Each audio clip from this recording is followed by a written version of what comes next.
I from wherever it's the River, starring Judy Barbados, tonight we got the few for those, we got the rest of your for whatever else for the more.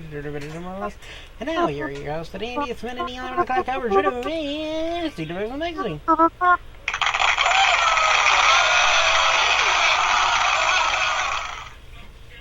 Welcome to the show. I'm Jade. That's Steve.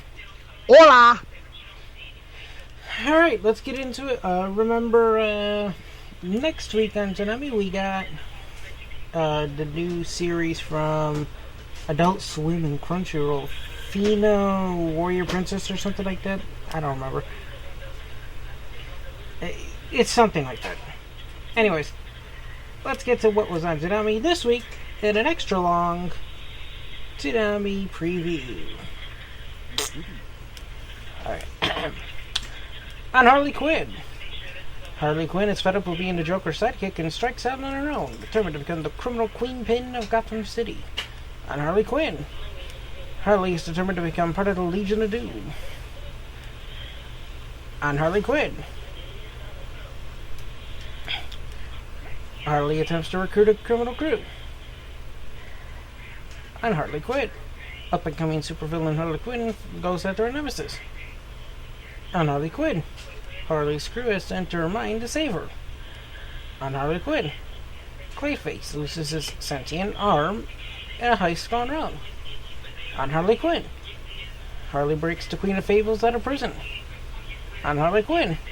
Harley gets a party invite from the Legion of Doom. On Harley Quinn. Harley must now spend time with the Joker at the Legion of Doom. On Harley Quinn. Harley heads back to her parents' house in Bensonhurst. On Harley Quinn. Harley must rescue Ivy from the clutches of Scarecrow. On Harley Quinn. Harley believes the Legion of Doom is behind Ivy's capture. And well, this one's a little more complicated. Because it was supposed to be the season finale, which is Harley as her final showdown with the Joker. However, a little glitch happened, and instead they aired episode 4 again, which is the one where our up-and-coming supervillain Harley Quinn goes after Nemesis. And from what I could see, there's no plans yet for them to reschedule that anytime soon. So at least it's on HBO Max, along with the second season. Also, we got some breaking news as the 2-episode season finale for Rick and Morty will air September 5th at 11 p.m.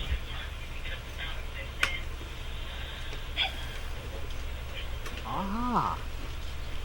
And that's it for me. Now to Steve for the rest of the show. All right, thank you very much, Brainomatic.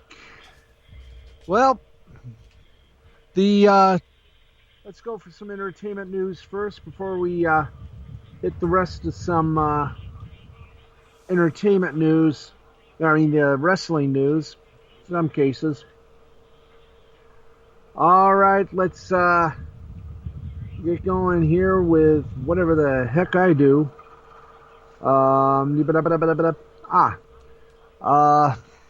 Here goes.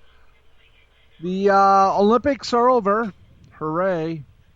And very good. Of course, with the COVID and everything else, even hit in Japan, there were no fans, so this was more a practice in viewer futility. The opening ceremony, for example, only got about a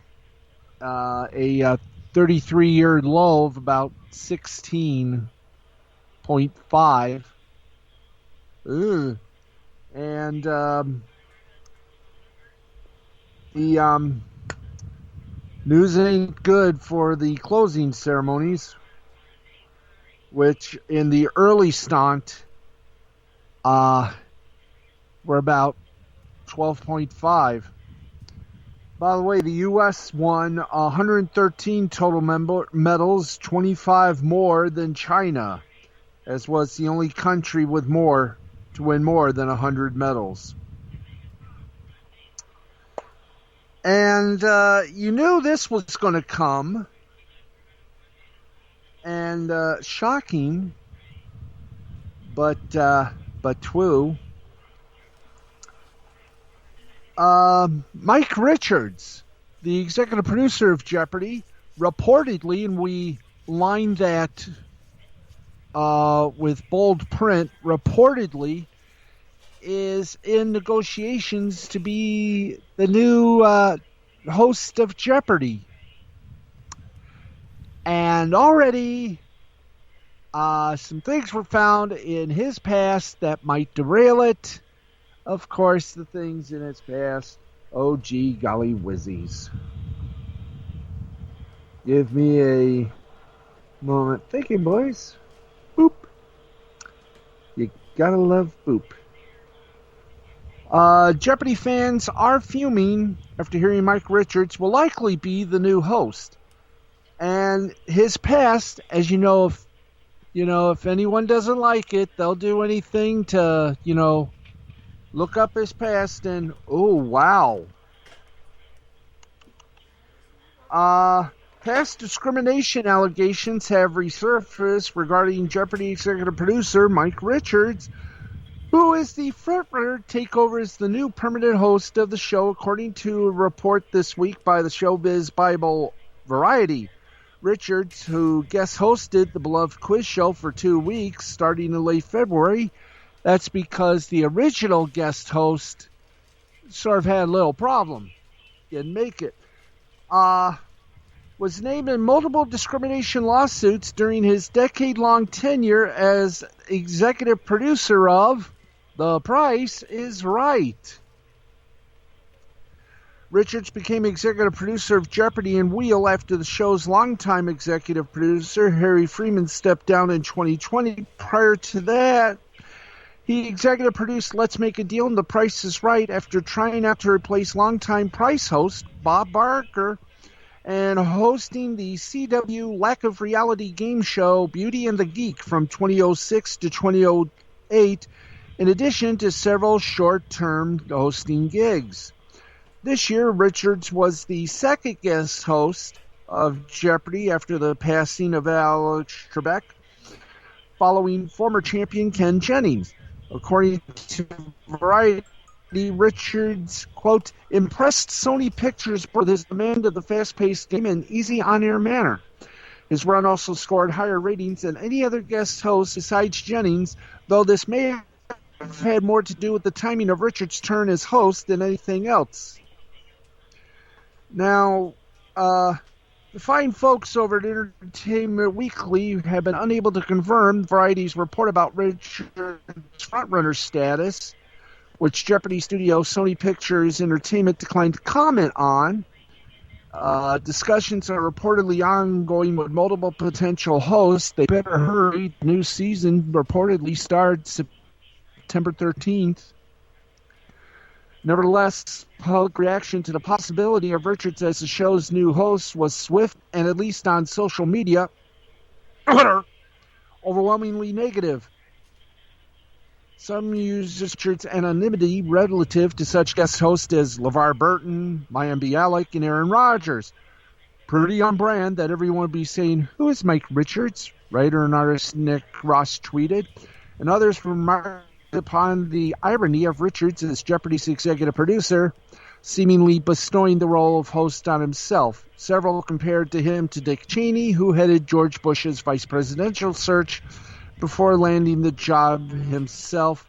And one commenter remarked, so this whole thing was some version of Willy Wonka, except at the end he awards the chocolate factory to himself.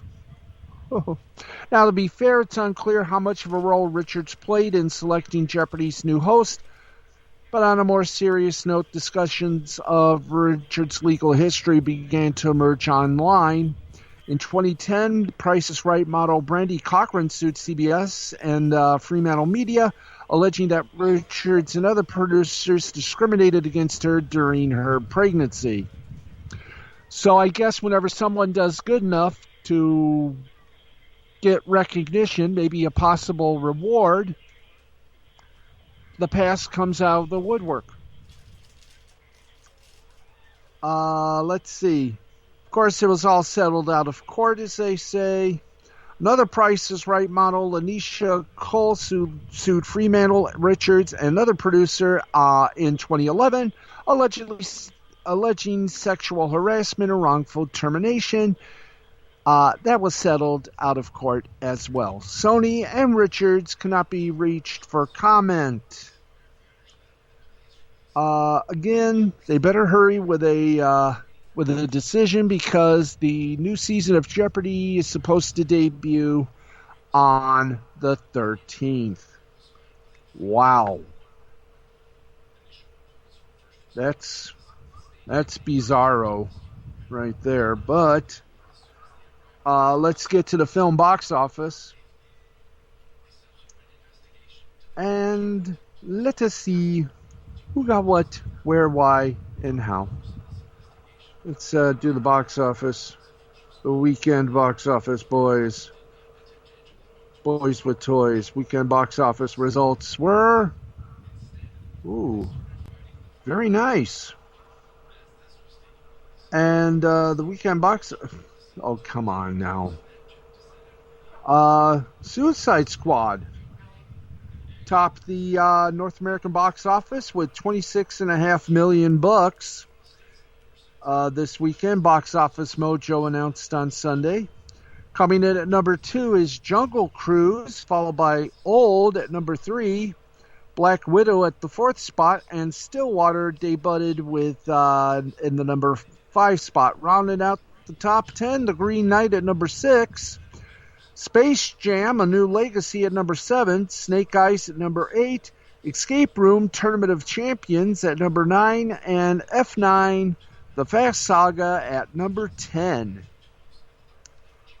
Freaking credible. That's all I gotta say about it. Freaking credible. But very good for Warner Brothers. Don't you think there, Brain? Yeah. I mean, and by the way, unlike Disney, Warner Brothers don't mind if you go to a theater or watch it on HBO Max. They're happy. They're content. Okay. Speaking as we were about WWE NXT, let's give you a little backstage update. On Friday night, over a dozen WWE NXT talents were released, including big names like Bronson Reed and Mercedes Martinez. It was noted that Vince McMahon was the lead person that made the call on the releases. Yeah, right. On the latest edition of Wrestling Observer Radio, and remember, this is hosted by a man by the name of Dave Meltzer. Please take what he says with a grain of Epsom salts. He reported that these NXT cuts are part of a larger change in philosophy for NXT. He noted that Bruce Pritchard and John Laurinaitis were also behind the cuts, along with McMahon. Triple H and Shawn Michaels were not behind these cuts. NXT, as we know, lost the Wednesday night war to AEW, and now the goal is to return to the older style of developmental, bigger guys and younger guys. The change would be similar to the original format of NXT back when Curtis Axel debuted in 2010. Meltzer noted that there are divisive opinions on wrestling amongst the key people in the WWE, and they are all fighting for McMahon's ear. This is the current direction that has been decided upon, but things can always change. Meltzer also reported the exact wording of the new changes for NXT, quote, "No more midgets, no one starting in their 30s. They want people that can be box office attractions and main characters." In other words, let's all say it, stuntmen and women. By the way, despite this new change in direction, there are always exceptions like Adam Cole, who, interestingly enough, was also one of those that whose contract was going to expire this month. Our friends at Wrestle-Anime, who we get our news from, exclusively reported that Cole's contract will expire this month after SummerSlam. Cole had a meeting with McMahon a few hours before this past Friday's SmackDown. Meltzer noted that writers have been told to write main roster storylines for Cole since his debut in 2017. He spent the majority of his time in WWE on the NXT brand. Oh, by the way, he just happens to be the boyfriend of AEW Women's Champion Dr. Britt Baker, DMD.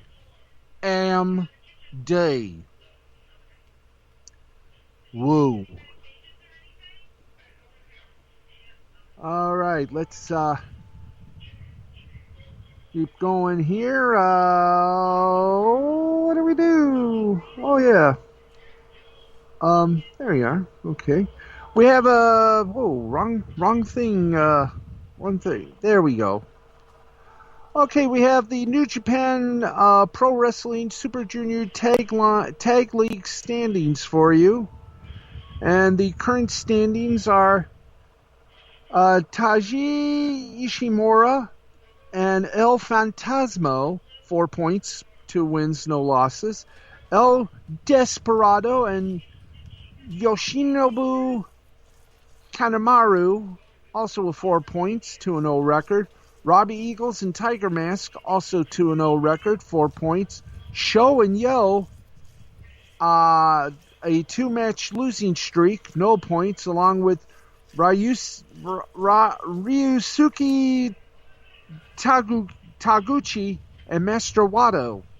And Guido and Dick Togo, also with no points, 0-2 records. The tournament continues tomorrow night with the following matches: Sho and Yo versus Ryusuke Taguchi and Master Wado. El Desperado and Yoshinobu Kanemaru versus Robbie Eagles and Tiger Mask. Taiji Ishimura and El Fantasmo versus Guido and Dick Togo. And by the way, you can make up your own joke for Dick Togo. Just, make your own joke. Jinder Mahal has offered some advice to the recently released superstars to make some noise in other promotions and capitalize on the opportunities created by pro wrestling returning to live audiences. Mahal told SK Wrestling, "The door is always open in WWE. My advice to anyone who just got released is look at this as an opportunity to redefine yourself, make some noise. Wrestling in WWE is super, super hot." It's obvious Jinder Mahal was drunk at the time he said all this. Internationally, everything. We got crowds back, but wrestling outside of WWE is also picking up steam, and that's a great place to plant your flag, make a name for yourself, and eventually make it back to WWE. Or just screw all that and take your chances with AEW, Ring of Honor, or any other promotion available like the NWA. Okay, we got one more thing here to do here. And speaking of the AEW, on this week's SmackDown, Seth Rollins appeared via satellite to respond to Edge's challenge for a match at SummerSlam. During the promo segment, Rollins said he's, quote, better than Edge in every way, and he knows it. AEW star MJF was apparently watching SmackDown Live. Well, hey, that's okay, because guess what SmackDown producers were watching? Well, not I think it was SmackDown producers. Well, someone had a video out that showed producers watching AEW. Now we know. Anyway, AEW star MJF was apparently watching SmackDown Live, tweeted out an instant reaction to Rollins' promo. He wrote, "Add a word so it's not plagiarism." However, MJF deleted his tweet quickly, Rollins never responded to the jab. MJF, of course, uses the catchphrase, "I'm better than you, and you know it." As noted, Edge versus Rollins is now official for SummerSlam. He accepted the challenge after Edge called him Edge Light and the guy who could never fill the shoes of the rated R superstar. Oh, I don't know. Ask Lita. Hi! Okay, by the way, everybody wonders, where is Lana? When is she going to make an appearance? Well, she'll be making her appearance at the Legends of the Ring convention in Iceland, New Jersey on October 2nd. Her 90-day non-compete clause expires on Tuesday, August 31st. Interesting. She was also announced for The Surreal Life on VH1. The reality TV show is scheduled to be reborn in the fall. By the way, that's interesting. Her 90-day non-compete clause expires on Tuesday, August 31st. AEW has some action going on September 1st, if I'm not mistaken. Interesting. We'll just have to make note and watch what happens on that date. Anyway, okay, it's 3 minutes before midnight here at the Oasis, and I think that's going to wrap it up for us here on Wrestle-Anime Hut. We have covered all the bases, and we've done it without any problems whatsoever, knock on wood. Brain, I think that's going to wrap it up. Hit it. Okay. Mr. Pangborn, since you're here, you want to end it? Thank you very much. This has been a presentation of Brainwave Entertainment and Mystical Creativity? No, Mystifying Creativity Productions in association with Spreaker.com from iHeartRadio. I'm Franklin Pangborn.